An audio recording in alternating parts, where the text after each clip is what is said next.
The world owes the Avengers an unpayable debt.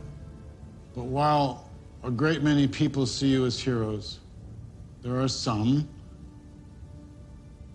who would prefer the word vigilante.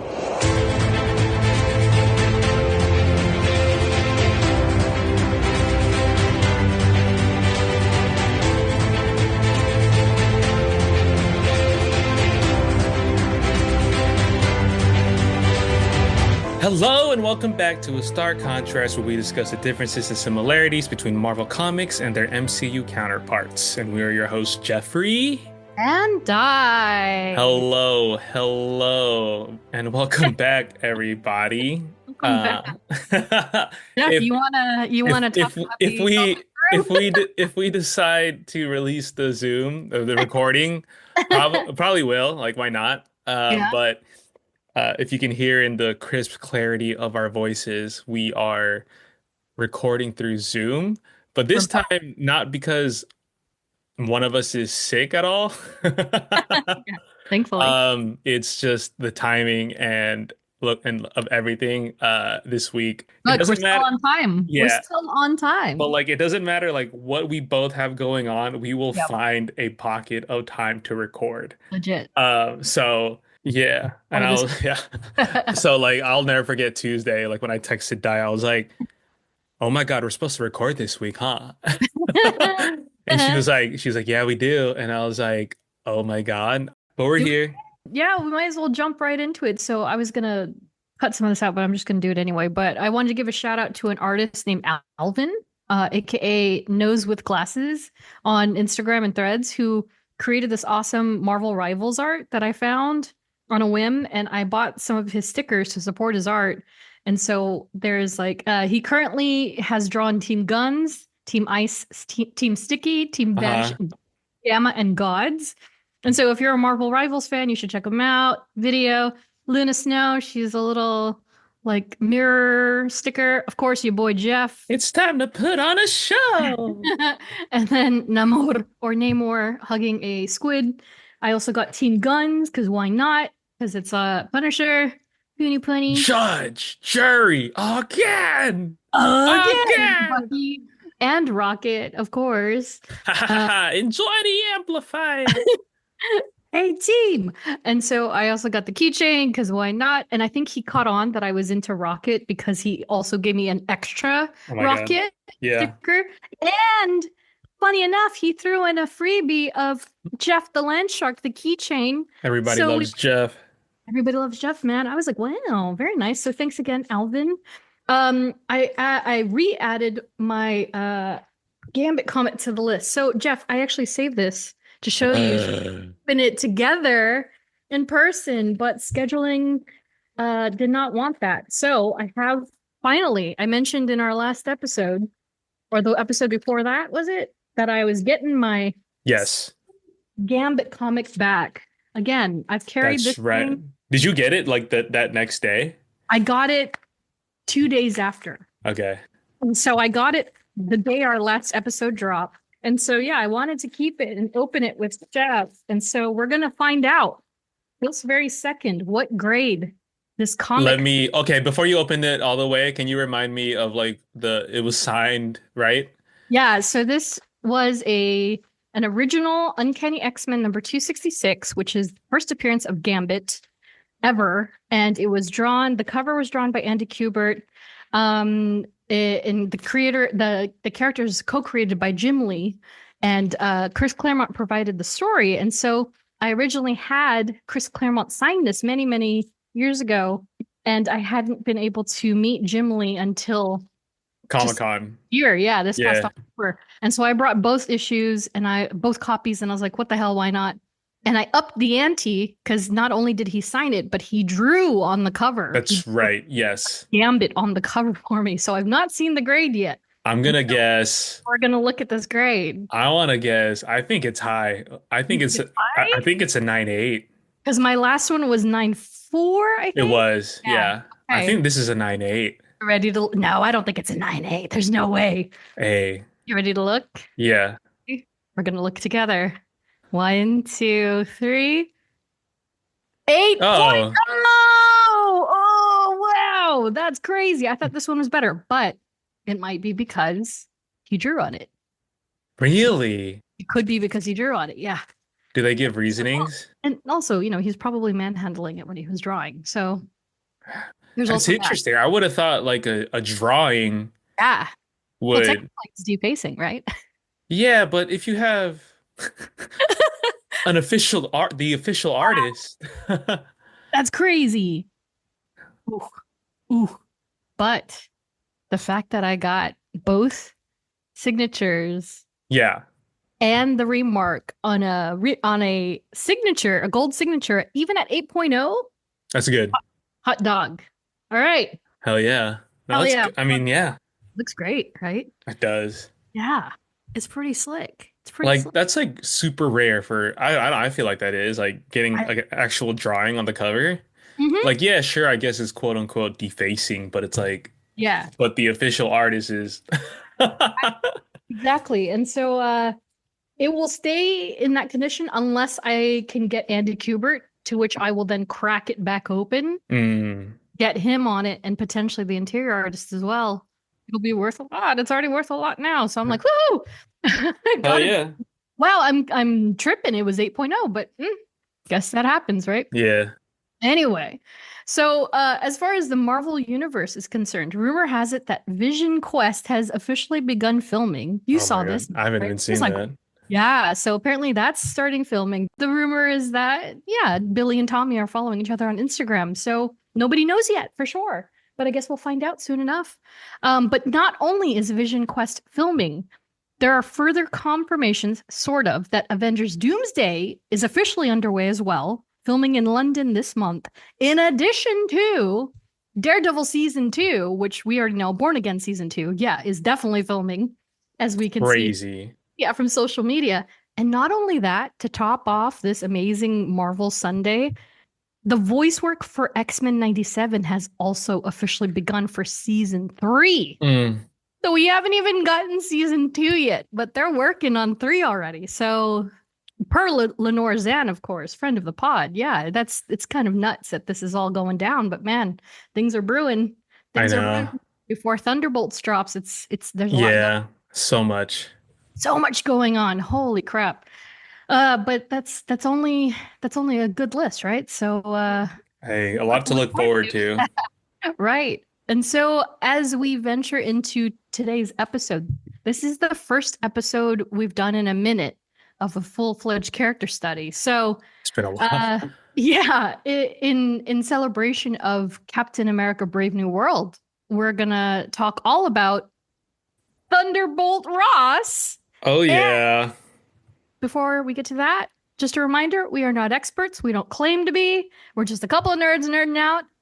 And, this is a pretty dense character. So I just wanted to fully emphasize that. This was a tough one. Because, I probably said this in our Hulk episode.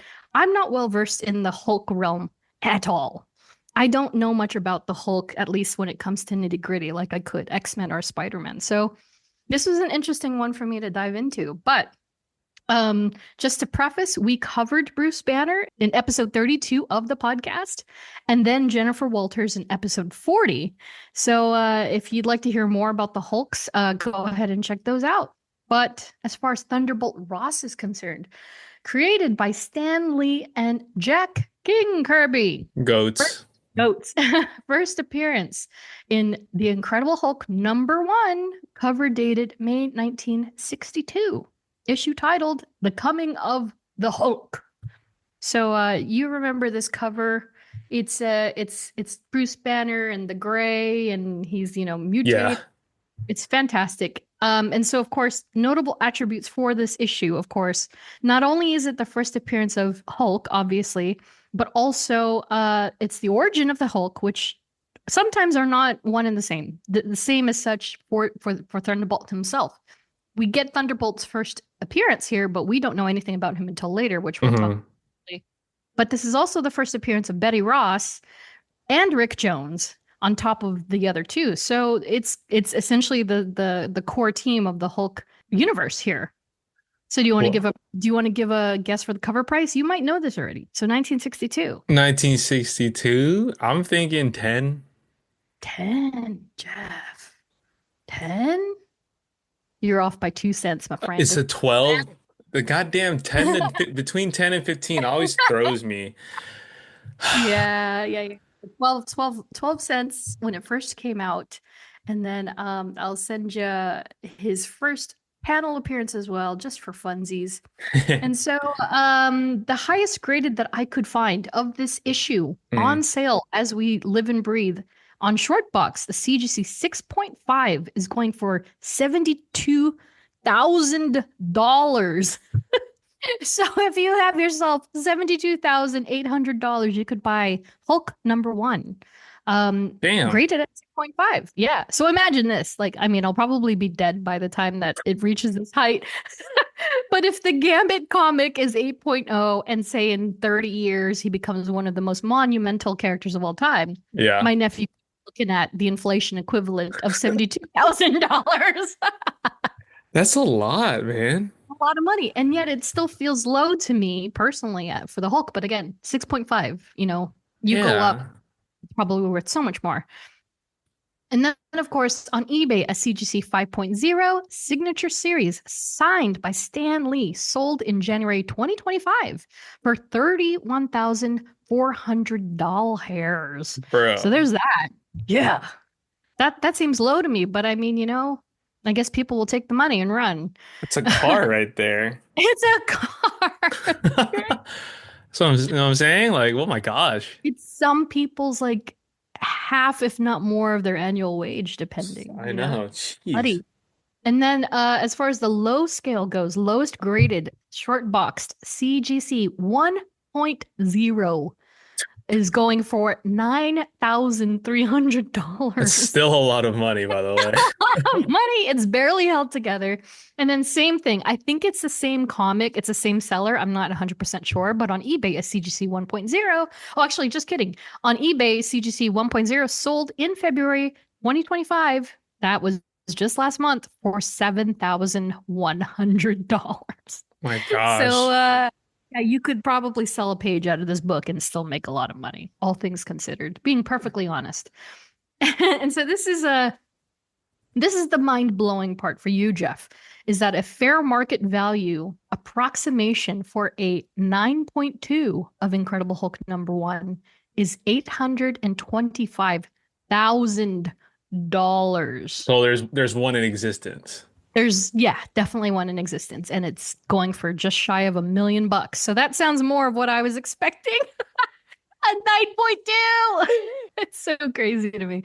And then raw, you're never going to find it raw unless you're like, going through some antique store in the middle of nowhere. You're never going to find it. So dude, it's probably like abandoned. And it's in like it's in some box in the attic or the basement of some old home. Yep. Like, oh my gosh.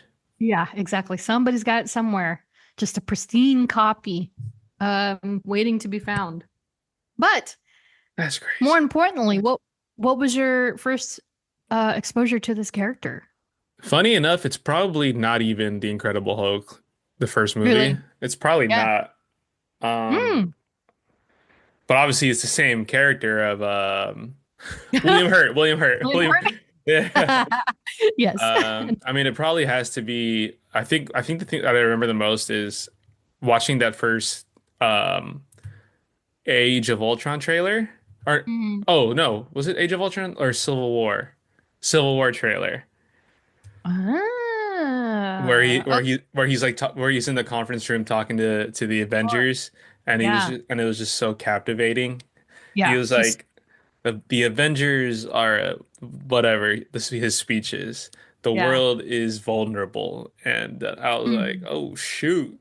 It has to be that first Civil War trailer when he's talking about the Accords. Interesting. Yeah. I don't know. Like, to be honest, couldn't pinpoint if I even tried. Probably a floppy, like, compilation, a compilation of Hulk comics. Otherwise, probably an animated series. I'm sure he popped up somewhere. And because he's basically like the JJ equivalent for Spider-Man, right? He's like, Hulk, Incredible Hulk. Get me pictures of Hulk. Get me pictures of the Hulk. I fought it. But yeah, so it was definitely not something as memorable as seeing the first Hulk movie, for Hmm. instance, where we'll get to that in a minute. But yeah.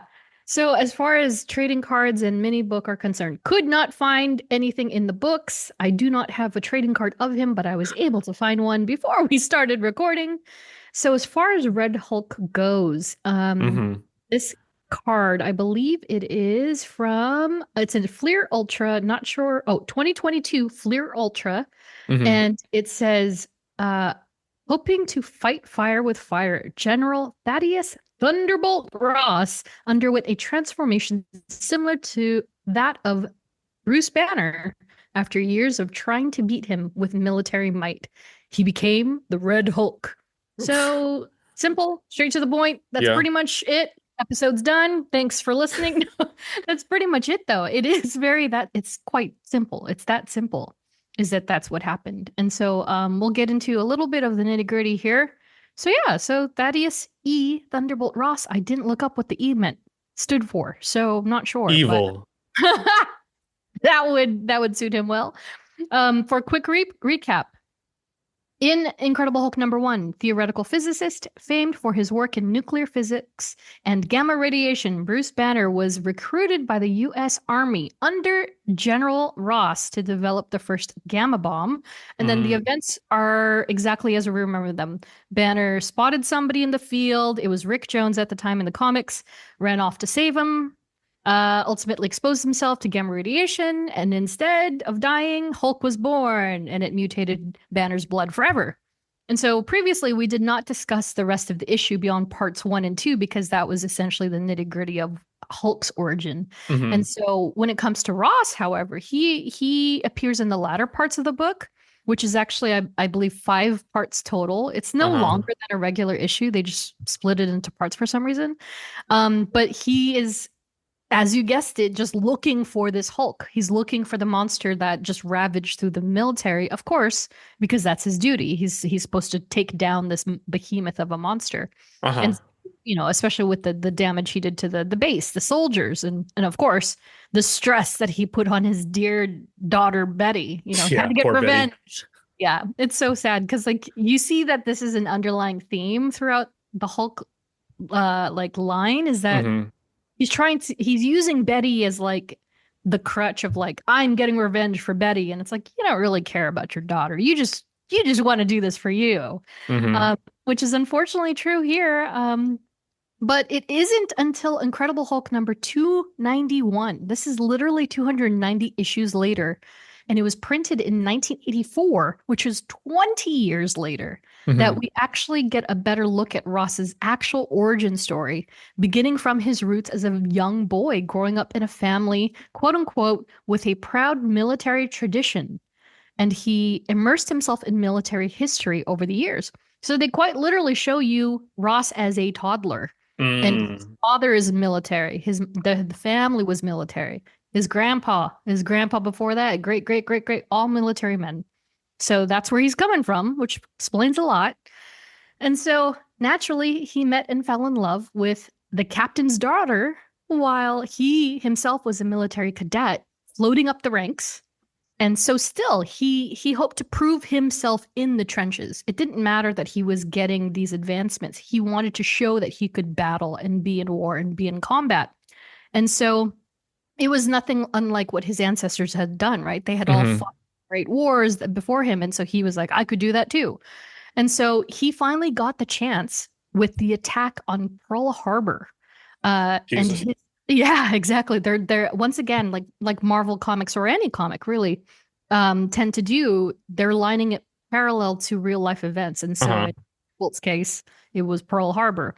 And so his efforts there and his stratagem and all that there during Pearl Harbor earned him the nickname Thunderbolt. So that's and so I have a screenshot I'm going to share with you. And so it's very plain and simple. It's kind of like what they said in the movie. They kind of very, very quietly mentioned like a thunderbolt, And so in the caption on the panel in the comic, Ross entered the war in the Pacific as a captain. The troops gave him a nickname, for at the head of his men, he struck like a thunderbolt. Boom, And boom. boom, boom. Quick, lethal, dangerous, Yeah. never twice. That whole spiel. Yeah, Yeah. that's how he earned the nickname, which makes a lot of sense. Yeah. So, again, he entered the war as captain, but he left as a major, which that's a task in itself. In real life, that usually takes 10 years. But Ross achieved this in the comics under 5. Of course he did. Yeah, it says a lot about his character. Yeah. Very determined. And so as time went on, time passed, Betty was born, his wife passed away, wars came and went, and finally the Hulk incident happened. And so the events with the creation of the gamma bomb tanked Ross's career. It absolutely, he was like the General Ross until the gamma bomb incident happened, and then everyone was just like, what a failure, what a travesty to the military this man is. Couldn't even keep his men safe, type of deal.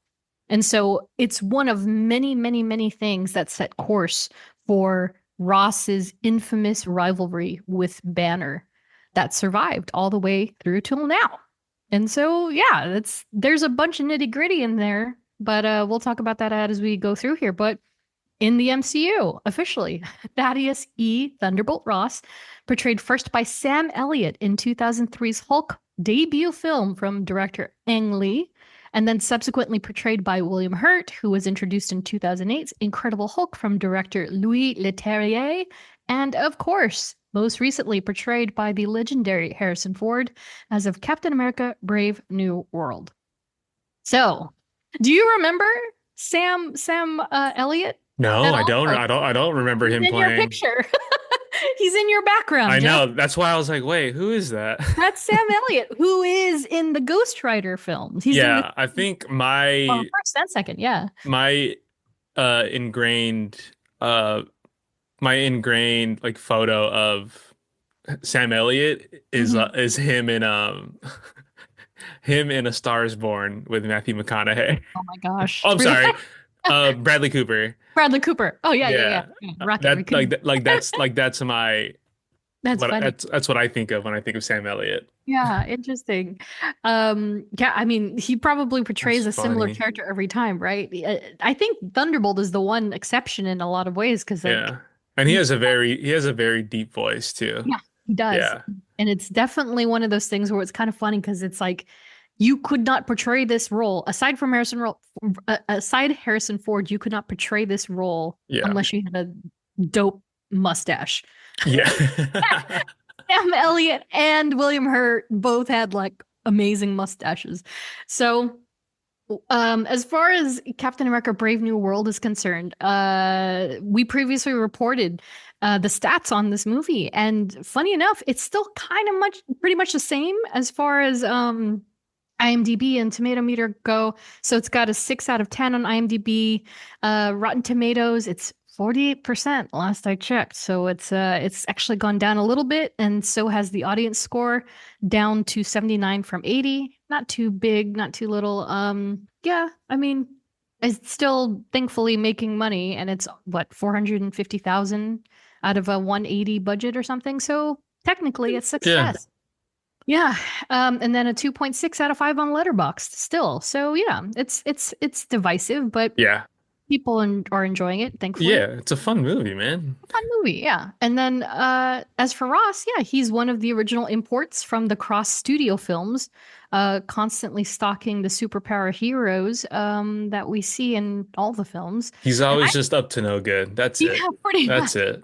And it's all for the crazy thing is it's all for self-contentment. It's not for anybody's benefit, Yeah. for his own, really. Exactly. Yeah, which is nuts. And I forgot until I was doing this homework, I forgot that he had that cameo in Black Widow. Yes. He was like young Captain Ross at the time, probably. Yeah. But dying. But he was dying. But he was dying. Yeah. So interesting. But yeah, so as far as in the MCU or cinematic universe is concerned, He was in charge of Biotech Force, the Hmm. Biotech Force Enhancement Project, with focus on creating the super soldier serum. Very interesting. And so, after the events of The Incredible Hulk, which is the movie with Ed Norton, which I did rewatch, funny enough, Wow. I had a dentist appointment on Tuesday. And per usual, he was like, "Do you want to watch anything?" And I was like, "Sure." Not The Incredible Hulk. So I watched like half of it as I was getting my tooth done. And so I said this to Half of it, damn. yeah, no, I was there for a minute. I was definitely there for a minute. I had to get like a crown. So Ah, okay. but it's funny. I'm a good patient. So I was just chilling, watching my movie. Wow. Yeah, and I said to Andrew the other day, I was like, I love Mark Ruffalo. I do. I think he's a sweet man. He's fighting for good. He's a great Bruce Banner. Hmm. Is Ed Norton a good Bruce Banner? I Damn. love Norton. He's one of my favorite actors of all time. No, yeah, he So is great. he's so good. And so I really, really, I forgot how much I loved The Incredible Hulk. Mm. Underrated movie by far. But in The Incredible Hulk, Ross left the military and served as United States Secretary of State, where he Uh-huh. approved the Sokovia Accords, which then carried over into the events of Civil War, of course, um, which is nuts. Like, talk about the long game, right? They Yeah, planted this seed in 2008 and just kept moving from there, which is so nuts to me. it's crazy.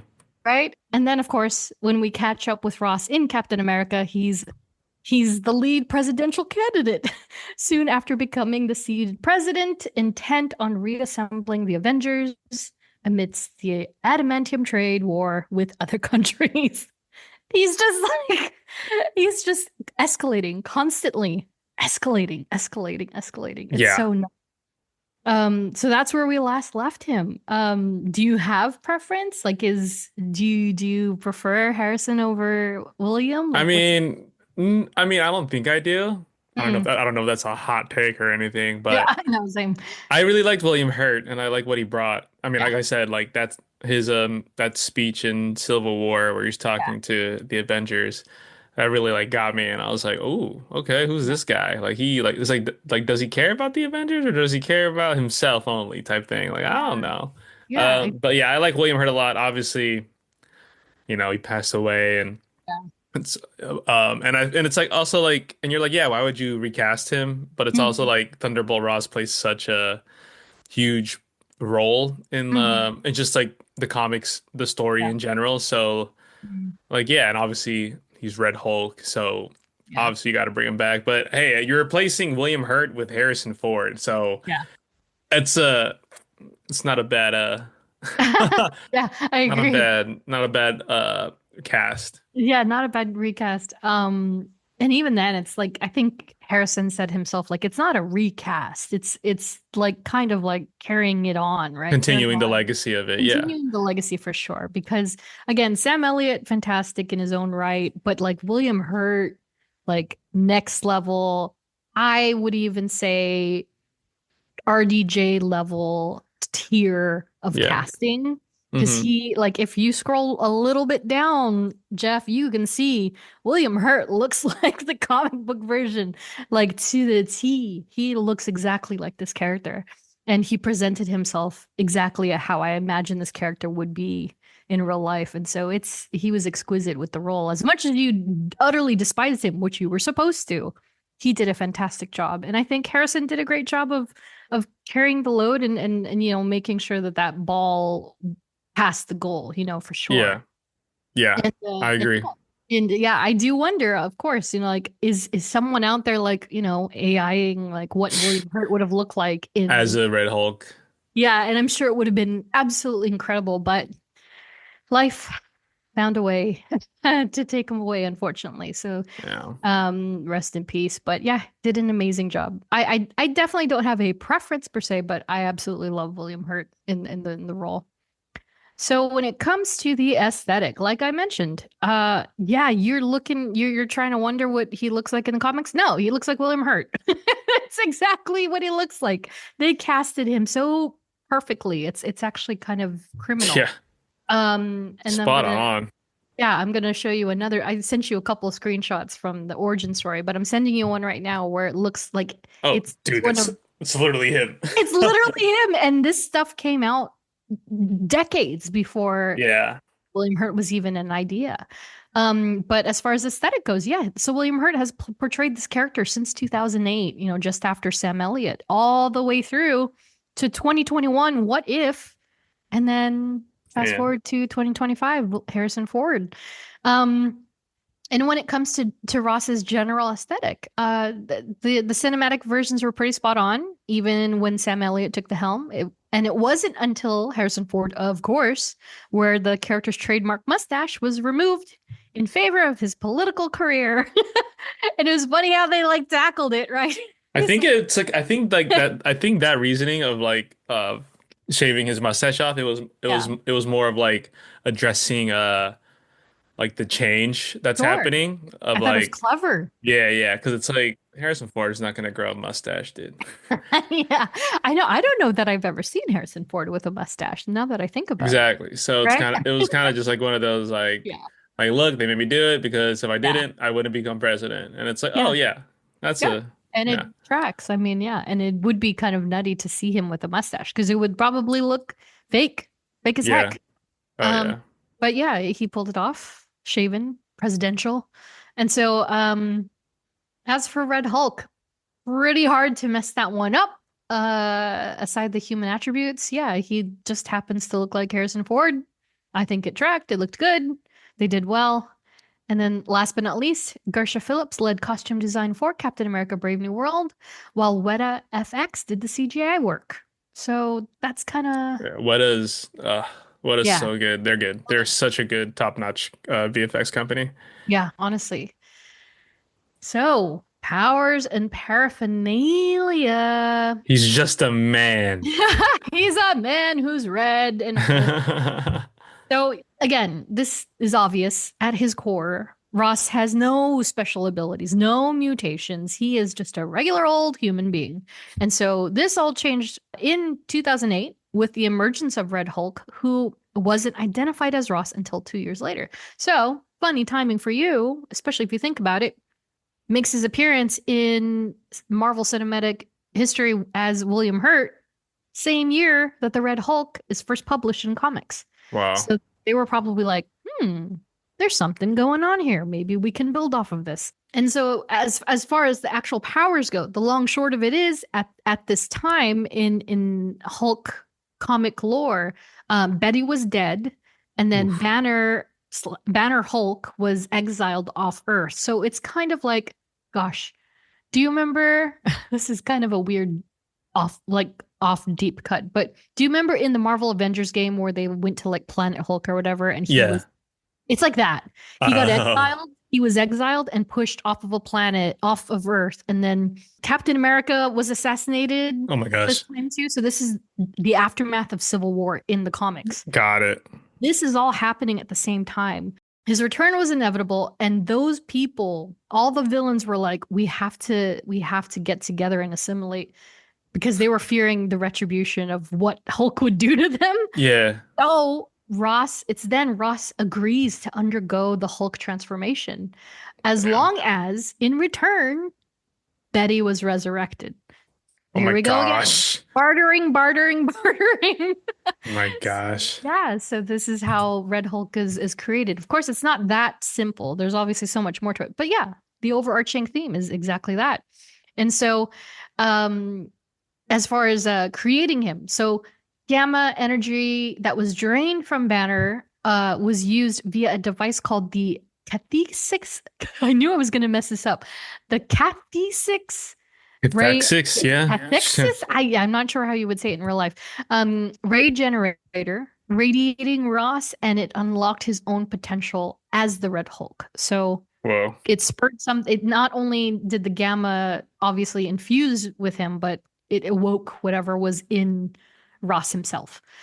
And then, of course, specific powers include conscious transformation. So, unlike Banner, at least at the time, he could consciously be like, I'm going to Hulk out and then turn into Hulk, which is something that in the MCU, as we have seen, and in the comics, obviously, Hmm. he struggles. He struggled with for a very long time. He couldn't do it on command. He did it everything but on command. And so Ross was very different. He can control it. And it allowed for superhuman strength, leaping stamina, durability, and speed, as well as healing factor and reduced aging, gamma radiation emission, and energy absorption. And so, even in Hulk form, Ross kept his intelligence and could lift roughly 100 tons, which is Oof. nutty. Yeah, Yeah. because the big trope in Hulk comics is that, of course, he for a very long time couldn't be, he was not verbal. He was kind Uh-huh. of just Hulk. Hulk, no like Banner. He Yeah. was very, very gruff, and he communicated a lot in the earlier issues, but I think that it was lost at some point. And again, it's like in the MCU where he's not really talking, but Yeah. Ross was very different. He could actually do it. Just they just did not showcase that in the MCU. Speaking of in the MCU, so the story is a slightly different because Leader is involved in the comic book version, but Hmm. Samuel Stearns activated the latent gamma radiation in Ross's system in the MCU through the heart pills for his condition, which we've talked about in our Captain America episode. And they were laced with gamma radiation to help trigger the Red Hulk, which is Mm. just clever as it is kind of scary. Of course. Yeah. Yeah, because you could see like they didn't say it, but it was very silent. It was on screen that he kept upping the dosage too, which is Yeah. just Yeah. oh.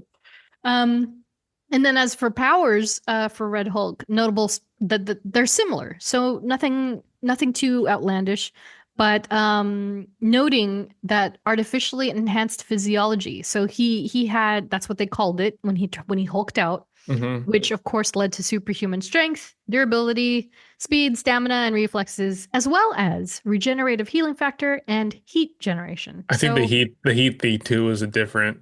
yeah, and because that is a very notable thing in the film, right? Like you could see like steam just coming off of his Yeah. skin. Yeah. Like sparks and stuff. Yeah, Yeah. it's very interesting. Yeah, I don't know that it actually was for any particular purpose other than like, yeah, he was just super irradiated, which is nutty.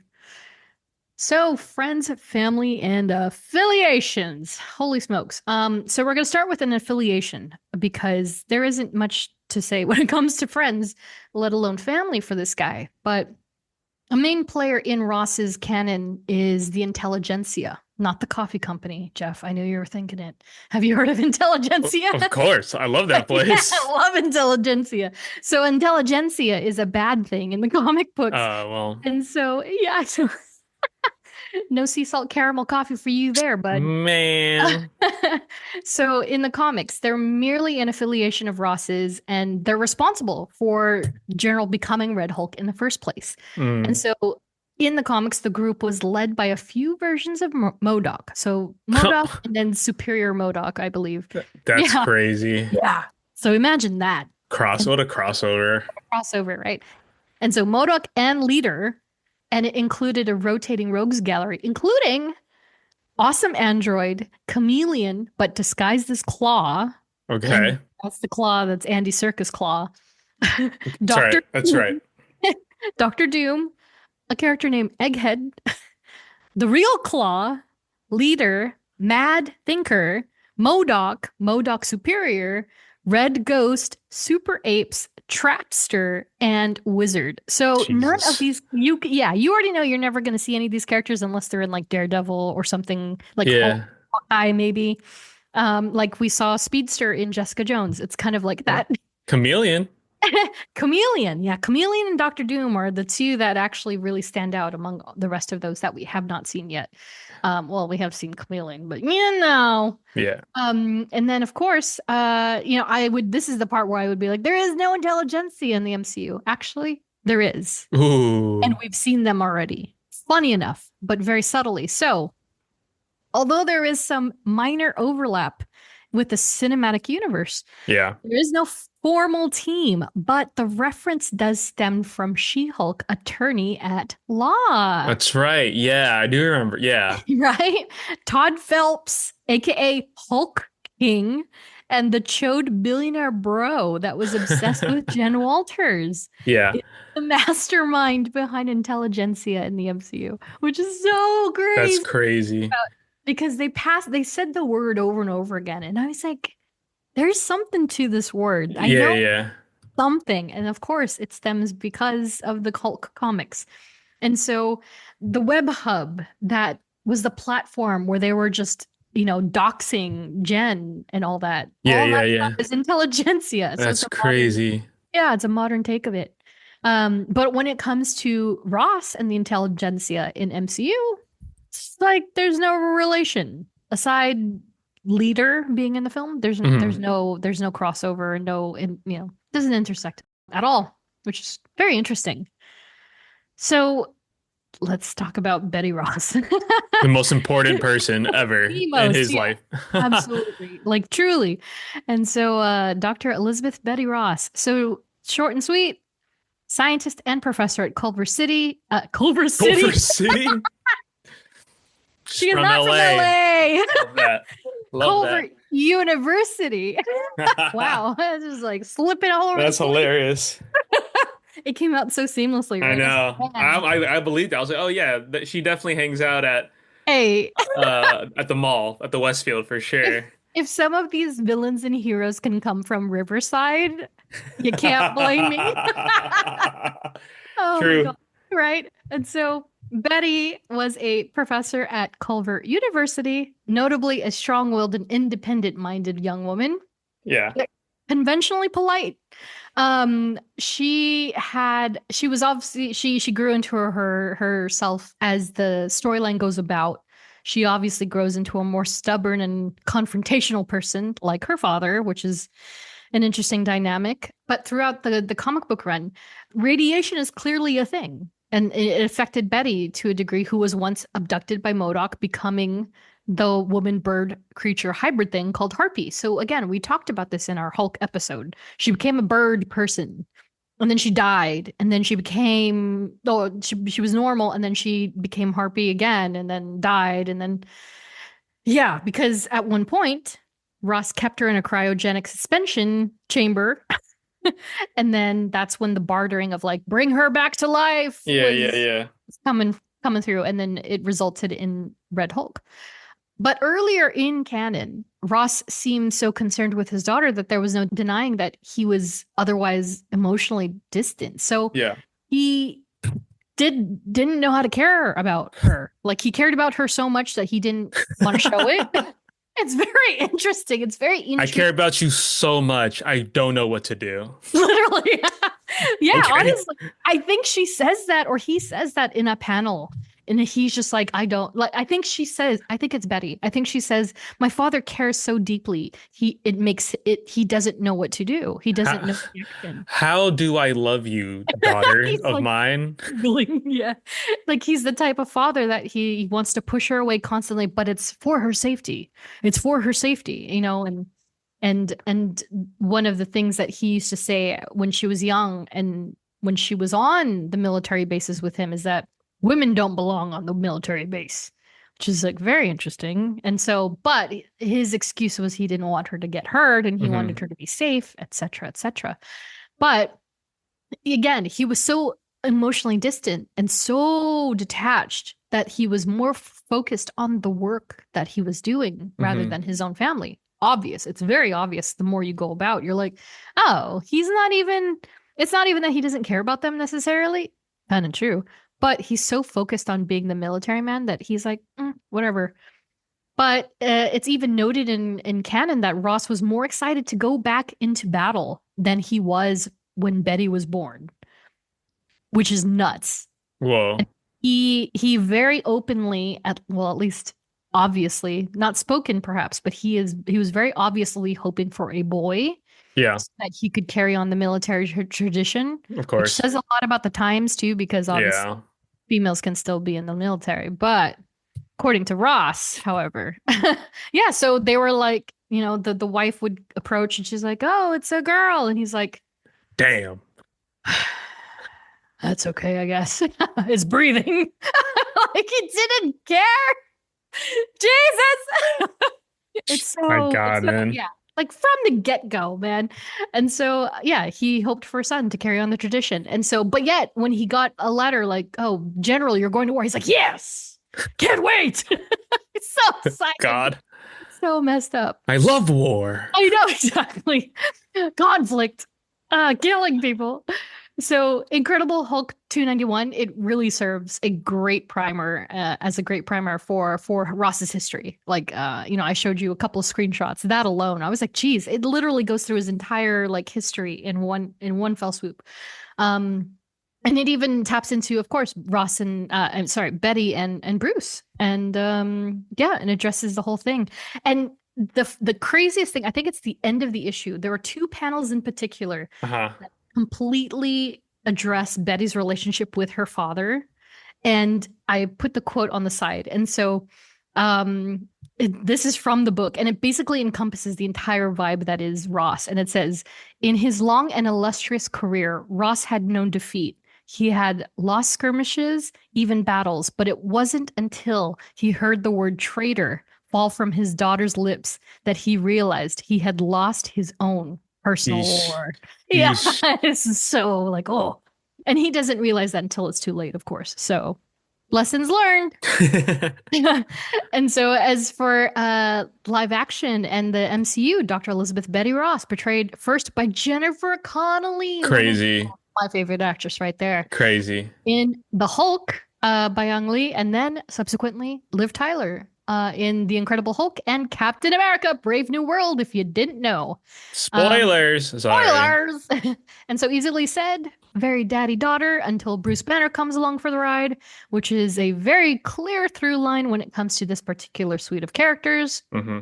And then, of course, the two find their differences when it comes to ethics and morals. Thunderbolt is a far less forgiving and far less open-minded man compared to his daughter.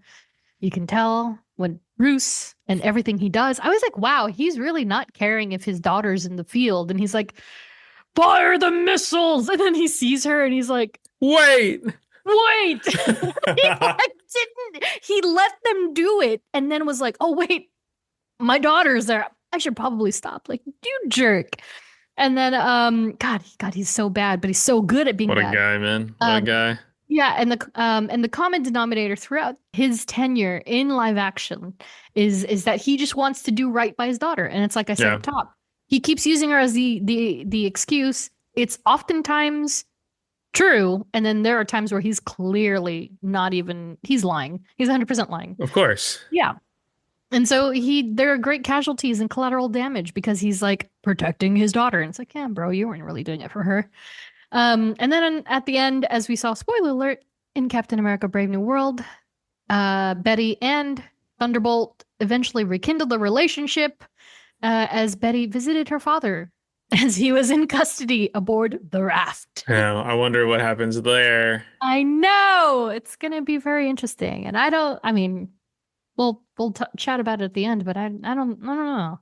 Curious, but I'm glad they got Liv Tyler back for a cameo. I know.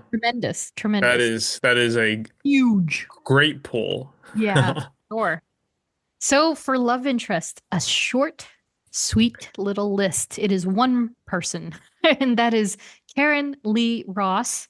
Not much to know about her actually, and it's the same over in live action. But again, after Ross graduated from the U.S. Military Academy, he was stationed stateside under the command of a captain named Lee, who was an officer of the Army Air Corps. And so Ross deeply, deeply and greatly respected Lee in the profession. He wanted to be, it was like his new father figure of sorts. And so Ross wanted to be looked at in the same light. And naturally, like I mentioned, of course, he fell in love with his daughter, and that only magnified the respect that he had for Lee. And so he married Karen, and they became the military couple. And so despite Ross's changing stations, Karen followed in support, moving from place to place, well through the birth of their daughter, to which we know was not received as well as it could have been if it was a boy. Like, damn, dude. And so, yeah, although much isn't known about Karen beyond Ross's dedication to and love of her, she succumbed to cancer when Betty was about 12 years old, and Ross never remarried. So Mm. definitely in love with that woman, all things aside. And so, Karen Lee Ross, I was about to write like, oh, no MCU counterpart, because Uh-huh. we technically never saw her, but she is uncredited and seen in a photo in Captain America Brave New That's right. World. I think so. Yeah, I think I remember seeing that too, but yeah, With her, super yeah, subtle. young Betty. Yeah, super subtle. It's a photo on Ross's desk in the presidential chamber. Hmm. And so she was also mentioned in the Incredible Hulk film, and she Hmm. gave Betty this necklace that was like a little heart pendant with diamonds all over it. And it was a minor plot point in the film. She Yeah. didn't want to get rid of it. She hawked it for money so they could be on the run. And then at the end of the movie, Bruce gets it back for her and sends it in the mail. Otherwise, no huge notable presence in the films. So once again, she's kind of fridge bridged. She's Yeah, not really anything else. But yeah, that's Karen. So for notable adversaries, I could have gone nuts. I could I'm have gone sure crazy a with bad Bruce person Banner. usually has a lot of adversaries. Yeah, exactly. But with Bruce in particular, I was like Sure. pages upon pages. It could have been a JJ and a Spider-Man situation, but I decided to forego that. And I quite literally just put what could possibly be said that wasn't already covered above. Yeah, And in episode 32, these two have been in the thick of it since day one for a number of reasons, and many of which we have barely scratched the surface here. I'm So sure. this is like it's Yeah, impossible. There's no way. I'm kind of surprised we haven't seen more interaction of them in the on Right. the MCU space. Right. Which is, if you think about it, you're like, oh, yeah, he's actually, no, it never happens. Not even in, yeah, I don't even Yeah. think Because again, uh Black Widow, Civil War is the only part that we would even what remotely. about in He wasn't, was it Infinity War or Endgame where they no. can't Oh, no. Oh no. no, yeah, he was oh. Well, it was Bruce was in the Avengers compound, but Uh, then I think Thunderbolt Ross was like the hologram, like making a oh, yeah. call, Yeah. Yeah. Yeah. Yeah. but he didn't interact with He didn't Bruce. interact. He was Yeah. interacting with like mostly like Nat and Steve. Right. Steve. Steve. Yeah. It's kind of wild if Crazy. you think about it. Yeah. They definitely don't. And then again, Mark Ruffalo's Bruce Banner has probably acknowledged Betty once, and that's Mm. it. If even that, and that was probably in Avengers. So 13 years ago. Like, holy crap. But speaking of Bruce in the MCU, portrayed first by Eric Bana in 2003, then Edward Norton in 2008, before the beginning of Mark Ruffalo's tenure in 2012 with the Avengers. So again, kind of the same thing. Yeah, from the very Crazy. beginning, it's always been something, at least when it came to Universal's films. Yeah. And then since Ross hit the MCU, it's just been kind of been everybody. That's Ross against the world at this point. Yeah, very interesting. And they definitely use him as like a government head. So they're tied to the government and government workings. And it makes sense. I mean, if you're going to have all these characters like Captain America and Hawkeye and Black Widow and Iron Man for that matter, it makes sense to tie Ross to all of them and not just Hulk. Which is interesting because, yeah, people refer to Captain America, Brave New World as a Hulk movie, which kind of is Yeah. if you think about it. But it's like, oh, just make a Hulk movie. Just make it. I know. Stop being weirdos, man. Yeah, it's so strange. I get it, but I'm just like, come on, play nice. And that brings us to Emil Blonsky, the Abomination. Mm. So again, another one that I was going to go ham on, and I was like, you know what? Actually, no, because we could do another character study on Yeah. Emil. He's actually been in the MCU and in the films quite a bit at this point, Yeah. because he was in She-Hulk as well. So just going to stick pretty surface level as far as these two are concerned. And it seems that in the comics, at least, the common thread between these two is that Ross would often barter with Abomination, Hmm. offering a cure for his condition, quote unquote, if he would battle Hulk for Ross. Even Jeez. even after the Abomination was the cause of Betty's death. So she died because of him, but Ross was still willing to play ball with him to get back at Bruce. Mm. So crazy. Again, it says a lot about the man. Yeah. And then in the comics, once again, Ross himself eventually kills Abomination as the Red Hulk. My God. Again, getting revenge for Betty, naturally. Sure. So yeah, these two, like, yeah, that he again, no friends. No friends, Hulk, no friends. He doesn't have friends. Oh, He just no has friends. he just has adversaries that he takes Yeah. advantage of, and he's an opportunist in the most simple kind, in the most simple way, which makes him a bad guy by proxy, if you ask me. But he's kind of an anti-hero, right? Mm. And so that leads us to Emil Blonsky, Abomination in the MCU, portrayed throughout his entire MCU tenure, live action tenure, by Tim Roth. Crazy. Yeah, so wild if you think about it. Again, he's been in it for a long haul. A long time. Yeah, first seen in The Hulk. Last seen in 2022, She-Hulk, attorney at law, which is funny because I did not expect him to be such a key player in that show. But yeah, oy vey. And so not necessarily an adversary for Ross in live action as much as he was a wild card ally, at least into the last bit of the Incredible Hulk film. Uh-huh. But holy moly, the fact that we hadn't seen Emil for a long time until I know. Yeah. yeah. And the fact that they were able to get Tim Roth back and he was like, yeah, I'll do it. Sure. Yeah, because if you look at his MCU timeline, it technically rounds out that he has been in it almost as long as RDJ and such. Because yeah, 2008. Oh, I said the Hulk earlier. I meant the Incredible Hulk. So 2008, 2011, we saw him again, 2021, 2022. And so 2011, that was the short in between the release of Incredible Hulk and the official start of the MCU was Phil Coulson and the Hydra guy that was undercover. I forgot his name from Civil War. No, Winter Soldier. The guy with the glasses. There was a short film called called The Consultant. And it was just basically them and how they were going to send Tony Stark to go talk to General Ross, which does occur at the end of Incredible Hulk. But yeah, so before She-Hulk, we hadn't seen Blonsky in a while. Consultant, and then Shang-Chi, which wasn't even necessarily. Yeah. It was Abomination. So yeah, it's so crazy. The character's been in this much stuff. And Blonsky was otherwise an officer in the UK Commando Force who was injected with various serums and mutated into a force as powerful as the Hulk, something he more or less obsessed over. So over the course of the Incredible Hulk, he's just power hungry. He wants to be this amazing agent soldier, and he becomes it with that serum. And then this sets course for the Harlem incident mentioned in Captain America Brave New World when Abomination and Hulk fought. And they ravaged the city. And so it was one of those other things that led to the Accords and all the events that happened thereafter. Yeah, and then Blonsky was otherwise imprisoned for his crimes until the Shang-Chi thing. But even then, he was still imprisoned, but he was being teleported But he out. was, he was just getting teleported out in and out with Wong. Yeah, it's so funny. Yeah, and then so we haven't really seen him since She-Hulk, and where did we leave him in She-Hulk? Was he still at the retreat? I think so. Right? He was I think so. In a peaceful Yeah, because it was like groupies? rehab almost, Yeah, he's in right? rehab. Yeah.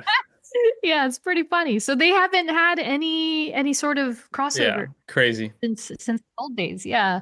But fun fact, Ray Stevenson was apparently up for the part, but ultimately passed. And he then took up the short-lived and often forgotten role of Frank Castle in 2008's Punisher Warzone. Wow. That's a good movie. That's crazy. Yeah. Good movie, but people don't remember that one ever. So aside Blonsky, there is, of course, the one and most modern day figure, Samuel Stearns, the leader, as far as his adversaries go. So like many heroes and their adversaries, speaking of, leader is a pest that comes with the Hulk's baggage. So he comes in and out of storylines. He's just in the mix somehow. It's kind of like I was thinking about this the other day. I was like, who would I compare him to in Spider-Man terms? Who would he be, right? Yeah. I would say he's like the Doc Ock. He's not He's not quite the Green Goblin, but he's the Doc Ock of Yeah. the Hulk realm. And so beyond resurrecting Ross, it's a pretty long story. I didn't want to get into it because again, this is another character we could talk about, probably won't, but Yeah. a long-winded storyline. But it involves a character named Zizax. Zax. Okay. Zax. And he possesses electrical powers. It involves him and an overpowered mutant that Ross sacrificed himself to kill in order to save, you guessed it, Betty. Jesus, dude. So, yeah, it's so crazy. Everything relates to Betty. Horrible father, man. Yeah, he's a terrible father. And so Leader is most notably linked to Ross for turning him into Red Hulk after all these events happen with MODOK. So again, they're playing with science, trying to bring the man back, trying to prey on his thirst for revenge and power and control, and it worked. And so there are clearly tons of micro stories in between, but again, he's still one of the most notable as far as Ross goes. Which of course brings us to the live action where he's portrayed by Tim Blake Nelson. This one again, I remember when we first watched it, Captain America Brave New World, a guy behind me or behind us, like when he popped up on the screen, they're like, "Oh, it's the dude from the Incredible Hulk." I was like, "Wow." These people. I was like fan of it for sure because it took me a minute to remember this is the same exact guy who appeared in 2008's The Incredible Hulk. Mm-hmm. Came back for 17 years later for the record. 17 years. That's crazy. That's a long time. Think about it that way. Yeah. Yeah. To come back for Brave New World. And so he was indeed a cellular biologist who claimed to have created an antidote for Bruce Banner's gamma radiation mutation. And so he used the alias Mr. Blue before uncovering his true identity. And that all happened in The Incredible Hulk. And so in his true mad scientist fashion, Stern then revealed to be harvesting large quantities of Bruce's irradiated blood. And he was replicating it and creating it to test trial the anecdote. The antidote. And he was trying to create the quote unquote next stage of human evolution. And then, of course, Emil Blonsky obtains the sample of Bruce's blood and the effects of the super soldier and radiation, create what Stearns himself described as an abomination. And then that led to the climax of that Hulk film. But later in continuity, we obviously learned that despite the events of The Incredible Hulk, Stearns was still alive. So, yeah, it was interesting rewatching it because I was like, I know he got in the mix of the battle when Blonsky first became Abomination. And so, yeah, Stearns was then like, he was just like squat like a little fly and he hit his machines. And it was so funny because he's perfectly under the machine containing the radiated blood. Yeah. And it just perfectly like dropped onto his little forehead, which is why that left side of his head is enlarged. Enlarged in Captain America. Yeah. But yeah, so he suffered head injuries and then he got contaminated, which mutated him. And so, yeah, from that point on, you have to think. So for 17 years, quote unquote, let's say 19 years because MCU is 2027 at this point. Ross held Stearns at the Camp Echo 1 base where he was further exposed to radiation treatments. And so all these treatments seemed to enhance his intelligence. And then we got this big-brained green guy after all of it. And it all backfired on Ross, of course, because Stearns was tasked to finding a cure to that heart condition that Thunderbolt had. And, you know, in the true Thunderbolt fashion, he kept making those empty promises of, oh yeah, when I'm president, I'm going to let you out of this place. We're going to find you a cure. Of course. And of course, didn't do it. No. Did not do it. He only made everything worse and, all for the pills. And yeah, so that was hardly the end of it. Stearns reemerged throughout the entire film and ended up being kind of the big baddie of the film beyond Red Hulk. And he created those mind control devices that would unravel everybody, including Isaiah Bradley. So it's so nuts. It's kind of like, wow, mastermind behind the camera. Yeah. And of course, lest we forget, he was responsible for the emergence of this little guy named the Red Hulk. Yeah, he knew what he was doing. He knew what he was doing. Oh Yeah. yeah. Start to finish. And he provided that foreboding end credit scene of Man. interesting, yeah, the quote about probabilities and the heroes in the Hmm. world. Yeah, and so multiverse, it just rang like multiverse. He's talking about the multiverse. And so similarly, I wonder if it's any at all related to like what Strange said, right? Like in Endgame, the probabilities, seen all the outcomes. Yeah. So has Stern become so intelligent he knows everything And that's gonna happen, yeah. right? So, it's like, what does he know? Right. Well, he's probably in his way, he has conducted every experiment possible Yeah. and thought about every outcome possible. And so he's setting course for whatever's next. Yeah. He gonna be scary. I think we might actually see him again, but or at Yeah, least I believe it. I mean, yeah, he's in yeah, jail or he's probably on the raft. yeah, he's So it's gotta be on the raft. you just never know. Yeah, yeah. We're definitely gonna feel the effects of his words though, I think for sure. So that leaves us to other versions and in other media. And so funny enough, Red Hulk and or Thunderbolt Ross are Hmm. in a lot of things. Like you may not think so, but they are. But I kept it to just animation because Ross has appeared quite a bit and he Yeah. officially appeared very recently in the Marvel animated universe with Your Friendly Neighborhood Spider-Man, where he's voiced by Travis Willingham. And he appeared in season 1, episode 6, titled Duel with the Devil. Nice. Some episode with Daredevil dude. Of course. And then similar to his MCU counterparts entry, Ross served as the Secretary of State who ordered the Avengers to sign Sokovia Accords, etc., etc. But due to the events of episode 1. So it's not necessarily because of the other Mhm. stuff, but because Yeah. it's proper. It's not MCU proper. Yeah. And so, as far as what's known, the Avengers took a similar route to the events of Civil War, and they split into those who believed in signing the Accords and not. And so, it's still Cap versus Iron Man, which is funny. So, even in animated universe, they're like, nah, we don't agree.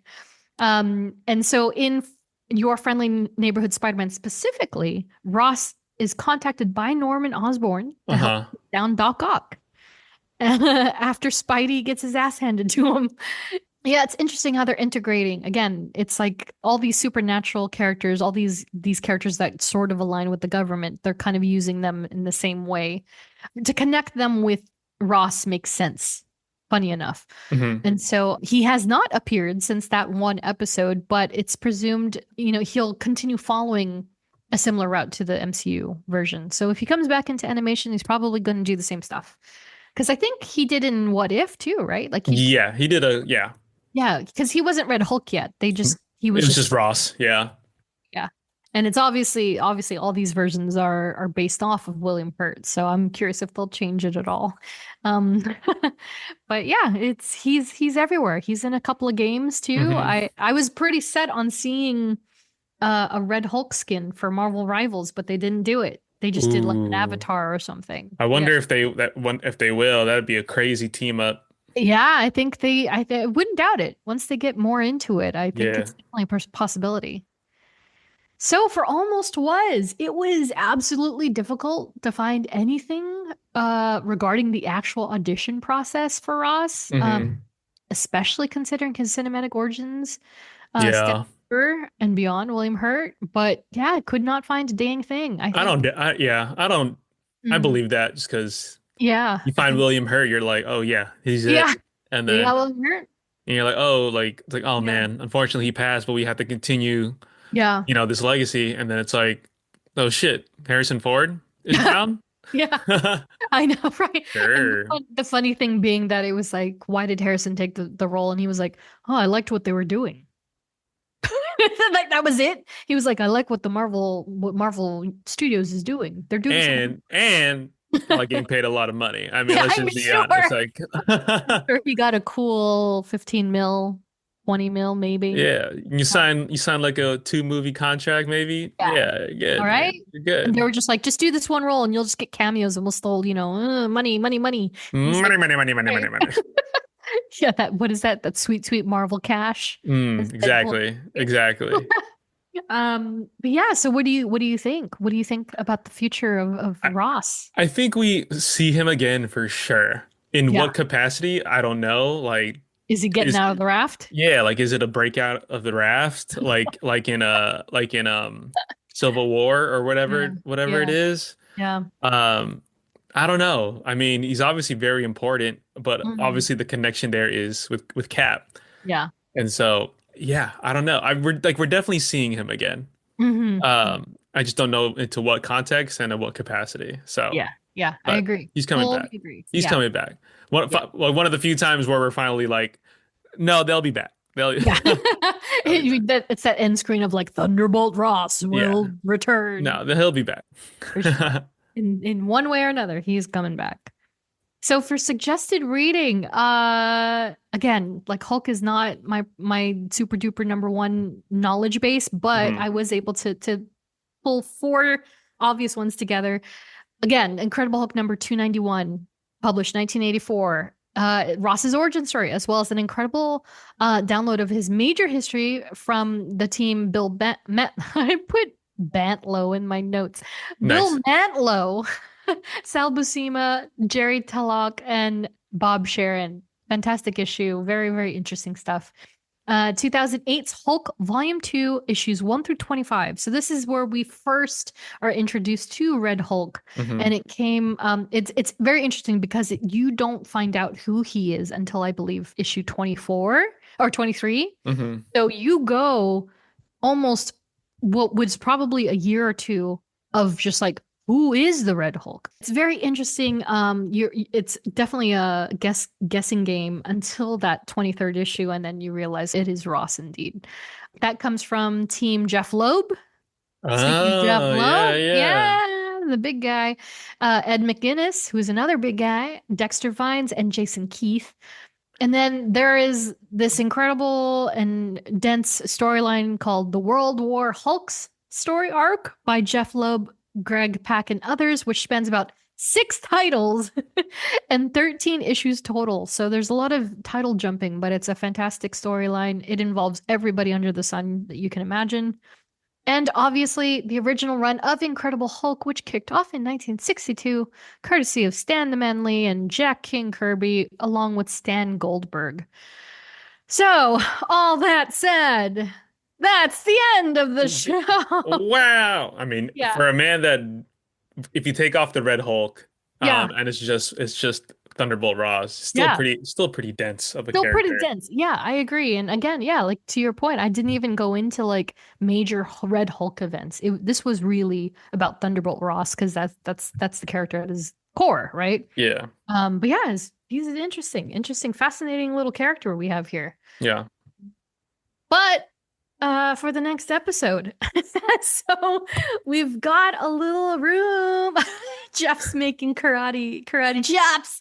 I don't have the things. The signs. Yeah. So yeah, we've got a little room to play around the Marvel sandbox right about now as we wait to watch the rest of Daredevil Born Again. But because Born again. that reel did so well, it's like it's because of Jeff. It's all because of Jeff, the Born Again. I hope everybody hears that now. They hear the Born Again when they even think about Daredevil. You know what I mean? It's ridiculous. Iconic. But yes, because of Daredevil, we're in the spirit of Daredevil season. So we're going to finally tackle the entity that is Elektra.